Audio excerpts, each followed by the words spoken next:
अस्सलाम वालेकुम जनाब, लंदन से गुड आफ्टरनून और बहुत बहुत ईद मुबारक तमाम दोस्त जो पाकिस्तान में और हिंदुस्तान में आज ईद मना रहे हैं। दुनिया में जहाँ जहाँ भी मना रहे हैं उनको बहुत बहुत ईद मुबारक। और वीडियो चस्का जो है वो नहीं ख़त्म हो रहा जी। चांद रात भी सारी की सारी इसी गॉसिप्स हैं, ये सारी गॉसिप्स हैं। अभी तक तो गॉसिप्स हैं जब तक वीडियो सामने नहीं आती। तो बेसिकली सारी कौम जो है उसका सारा मसला इस वक्त महंगाई भी नहीं है, फॉरेन पॉलिसी भी नहीं है, हमले भी नहीं हैं। सारी कौम एक चस्का प्रोग्राम वीडियो कि उस वीडियो में क्या होने वाला है, क्योंकि पीटीआई ने उसको एक इशू बना के रख दिया है। जितनी ज़ोर से और जितनी ताकत से और जितने खौफ और घबराहट से उस आने वाली वीडियो को जो भी आई भी नहीं है उसके बारे में जिस तरह की यानी तड़प रही है पीटीआई और उसके लीडर तड़प रहे हैं। मतलब है कि शेख रशीद, आप अंदाज़ा लगाइए कि मई का महीना जिसको ये बुनियादी तौर पे वो कह रहे हैं कि वो 30 मई, वो डेट्स का चक्कर है नवंबर में।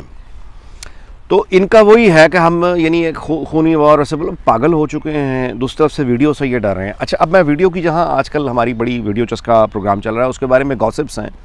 और गॉसिप्स ये हैं कि को बहुत पुरानी वो नहीं है, बल्कि पिछले 3 सालों में ही गालिबन कोई फ़िल्म है। और उसके मरकज़ी जो किरदार हैं फ़िल्म के, बहुत से लोगों का कहना यह है, गॉसिप्स हैं, बहुत से लोगों का कहना यह है कि ये इसलिए बहुत ज़्यादा खौफ किया जा रहा है और उस बहुत ज़्यादा वीडियो से परेशानी दिखाई जा रही है कि उसके मरकज़ी किरदार जो हैं, जो कास्ट है, मेजर लीड रोल जो है वो इमरान ख़ान और गालिबन ख़ुद फ़राग होगी का है। कुछ लोगों का कहना है कि इमरान ख़ान और उनके को वज़ीर हैं, कुछ लोगों का कहना है कि इमरान ख़ान और को 2 ख़वातीन हैं, कुछ का कहना है इमरान ख़ान और अल्लाह जाने। मतलब मैं अब इस पर क्या मतलब बात कर सकता हूँ वहाँ से वह इसके कि यानी जितने जो आदमी मज़हब का जितना बुलंद और नारा लगाएगा ना, छुपेगा उसके पीछे जाके मज़हब मज़हब मज़हब, उतना बड़ा चोर डाकू मुनाफिक होगा। मैं आपसे गुजारिश करूं कि ख़ुद हमारे माशरे की, सोसाइटी की जो मेंटालिटी है वो भी ऐसे एक वीडियो चस्के ने सामने कर दी है कि हमारी दिलचस्पी असल में होती कहाँ है, बिकता क्या है, चस्का मार्केट में बिकता क्या है। अच्छा, मैं आपको यहाँ इस मुल्क की बात बताता हूँ। यहाँ का एक MP है, मतलब डेल्स से एक MP है कंजर्वेटिव का, अभी यहाँ पार्लियामेंट में बैठा, नील पैरिश उसका नाम है। तो नील ने पार्लियामेंट में यहाँ अपने चैम्बर में बैठा हुआ वो अपने टेलीफोन पे एक गैर अखलाकी कोई मवाद वो देख रहा था, किसी वेबसाइट को उसने एक्सेस किया। याद रहे कि बरतानिया एक सेकुलर मुल्क है, आज़ाद मुल्क है, यहाँ पे हर आदमी की ज़ाती ज़िंदगी उसकी ज़ाती ज़िंदगी है, रियासत कानून पुलिस का उससे कुछ लेना देना नहीं है। और गैर अखलाकी मवाद अगर कोई आदमी अपने टेलीफोन पे देखता है, एक्सेस करना चाहता है, तो उसे ऐसा करने की मुकम्मल आज़ादी है, प्रोवाइडेड कि वो ऐसा काम पब्लिक यानी किसी प्लेस पर बैठ के ना करें। अच्छा, वो अब MP जो है वो अपने फ़ोन के ऊपर पार्लियामेंट में चैम्बर में अपने फ़ोन के ऊपर उसने को गैर अखलाकी वो देखी। अच्छा, फिर उसके ऊपर एक इल्ज़ाम ये रहा कि उसने जो ऑफिशियल कंप्यूटर्स होते हैं उससे एक दफ़ा उसने एक्सेस किया, यानी इस तरह का मवाद। शोर मच गया। वो एक फ़ीमेल MPs जो होती हैं उन्होंने वो मतलब कहीं किसी ने देख लिया, उन्होंने शिकायत कर दी कि टेरिफाइंग, खौफजदा कर देने वाली हरकत है इस आदमी की। नील पैरिश जो है ये एक मिडिल एज आदमी है, शादीशुदा है, फैमिली है, इसके बच्चे हैं। अब उसको मुसीबत पड़ी हुई है और उसको जो यहाँ मीडिया पे गालियाँ पड़ रही हैं और उसके ख़िलाफ़ जो अपोजिशन अब मतलब उसकी ऐसी तैसी फिर रही है, रगड़ा लगा रही है इस वजह से कि वो ये कह रहे हैं कि तुम एक शादीशुदा आदमी हो, तुम एक फैमिली वाले आदमी हो, तुम्हारे बच्चे हैं, तुम एक MP हो, तुम कुछ लोगों के जो काम है तुम उनको रिप्रेजेंट करते हो या पार्लियामेंट में आने के लिए, क्या तुम इन लोगों, या तो ये है कि वो अपोजिशन, आपको पता है कि इस तरह की चीज़ों में वो मसाला यहाँ भी बिकता है। उन्होंने कहा कि ये जो तुम जिन तरह की गैर अखलाकी ये बैठ के ये जो पार्लियामेंट में जो तुम जिन लोगों को देख रहे हो, क्या तुम इनकी नुमाइंदगी करते हो? यानी क्या, यानी इस इंडस्ट्री में, पोर्न इंडस्ट्री में काम करने वाले, क्या ये तुम्हारे वोटर हैं जिनके लिए तुम यानी यहाँ बैठ के इनको देख रहे हो? यानी उनके जो कॉन्स्टिट्यूंसी के लोग हैं आप वो भी ताकि डिटैच हों। आप मेरी बात समझ रहे हैं? अपोजिशन इस बात पे उसको यानी नील को जो टारगेट कर रही है अपोजिशन वो इस बात पे कर रही है ताकि इसके कॉन्स्टिट्यूंसी के लोग इससे बागी हो जाएं कि हम इसको अगर वोट देंगे तो लोग हमें समझेंगे कि हमारा कोई ताल्लुक उस गैर अखलाकी इंडस्ट्री से है। ठीक है, उसकी बीवी का इंटरव्यू आ रहा है, वो तहाई शर्मिंदा माफिया मांग रही है और कह रही है कि मेरे शौहर को इस तरह का काम नहीं करना चाहिए, otherwise he is a very decent man, लेकिन पता नहीं उसने ये क्यों किया। तो सेकुलर और आज़ाद जो माशरे होते हैं वहाँ पे इस तरह की मौज मेले ये जो है ये सब कुछ आम आदमी के लिए है। आप आम आदमी है, प्राइवेट आदमी जो मर्जी करें, लेकिन अगर आप पॉलिटिक्स में आ गए हैं तो पॉलिटिक्स में यहाँ तक आपके पास ये आज़ादी नहीं है कि आप पार्लियामेंट में बैठ के वो, अब उसका जो मजाक उड़ रहा है कि तुम अपने फ़ोन पे जिस वक्त बैठ के ईमेल्स चेक करते हो, लोग समझते हैं कि तुम ईमेल्स चेक करते हो, लोग ये समझते हैं कि तुम फ़ोन पे अपना काम करते हो। तुम्हें जो कॉन्स्टिट्यूंसी के तुम्हारे लोगों ने, किसी ने नौकरी का कहा, किसी के इमिग्रेशन का प्रॉब्लम, किसी का कोई हॉस्पिटल का, वो सारे के सारे लोग तो ये समझते हैं कि तुम ये काम करते होगे नील, लेकिन जो तुम्हारे बारे में पता चला है वो ये, अब वो उसकी जो मतलब मीटिंग्स की पिक्चर्स हैं, यानी उसकी जो वीडियोस हैं पुरानी, वो कंजर्वेटिव की किसी पार्टी मीटिंग में बैठा हुआ है, वो हल्के की किसी मीटिंग में बैठा हुआ है, वो यानी और कोई और ऑफिशियल मीटिंग अटेंड कर रहा है, तो हर जगह यहाँ के कार्टूनिस्ट, यहाँ का मीडिया उसको पकड़ पकड़ के तस्वीरें उसकी निकाल रहे हैं कि इस वक्त तुम फोन पे क्या देख रहे थे, ये बताओ। हम तो ये समझ रहे थे कि तुम काम कर रहे हो, तुम इस सेमिनार में बैठे हो, मीटिंग में बैठे हो, लेकिन जो तुमने फोन देखा है, तुम क्या देख रहे थे ये बताओ आप मेरी।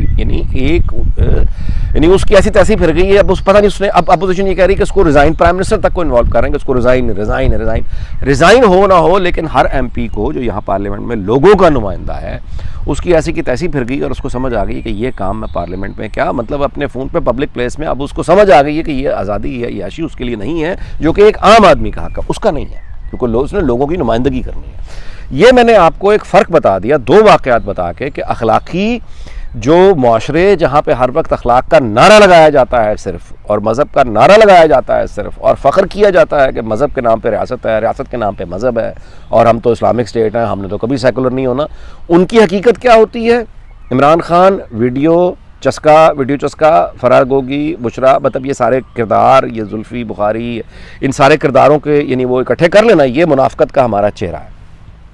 दूसरी जानिब ये सेकुलर आज़ाद मुल्क है, और यहाँ के अखलाकी स्टैंडर्ड्स आप देख लीजिए कि जो मैंने आपसे गुजारिश किया उसको पकड़ ले। इसके आगे भी अगर आप आए तो आप हैरान हो जाएंगे, मतलब यहाँ पे यानी यहाँ के जो स्टैंडर्ड्स हैं, मतलब स्कूल में जब बच्चों से पूछते हैं आप, ये बहन भाई को भी, यानी 9 साल का 10 साल का भाई और 9-10 साल की बहन एक कमरे में रहने की इजाज़त नहीं है। बहन भाइयों को भी एक कमरे में, यानी बेडरूम नहीं उनका हो सकता, अलग सेम सेक्स, यानी 2 लड़कियाँ होंगी, एक बहनें, वो एक रूम में रहेंगी बेडरूम में, और 2 अगर हैं भाई तो वो मतलब अपने, अगर भाई एक है तो फिर वो एक अकेला रहेगा, 2 भाइयाँ 2 भाई रहेंगे। बहन और भाई 10 साल के बाद आप एक कमरे में, माँ बाप को इजाज़त नहीं है कि अपने घर में बहन और भाई 10 साल से ज़्यादा की उम्र के उनको एक कमरे में सुला दिया जाए। ये बरतानिया के लॉज हैं, काउंसिल इजाज़त नहीं देगी, आपकी शिकायत हो सकती है, वो आपके घर आ जाएंगे कि आपकी क्यों ऐसा कर रहे हैं। बज़ाहिर ये सोसाइटी को हमें क्या बताया जाता है कि बड़ी बेरारवी का शिकार और ये, लेकिन आप इनके जब आके देखते हैं ना, ये अखलाकी पैमाने वो इतने सख्त हैं और जिन पर अमल होता है।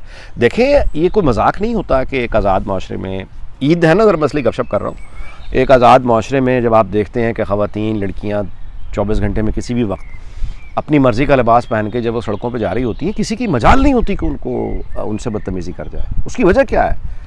मतलब तालीम तरबियत अपनी जगह, उसकी वजह कानून की हुक्मरानी है। आदमी को ये पता है कि उसने अगर इनके साथ बदतमीज़ी कर दी, और भाई जिस मुल्क में, अब आप देखिए ना, जिस मुल्क में 1991 के बाद, 1991 से पहले नहीं था, 1991 में इस मुल्क में एक लेजिस्लेशन आई जिसके मुताबिक बीवी के पास अगर शौहर गया है और शौहर ने उसके साथ ज़बरदस्ती कर दी है, तो बीवी कैन कॉल द पुलिस कि मेरे शौहर ने, मेरे हस्बैंड ने मेरा रेप किया है। ये इस माशरे की अखलाकी इक़दार हैं 1991 से लेकर आज 2022।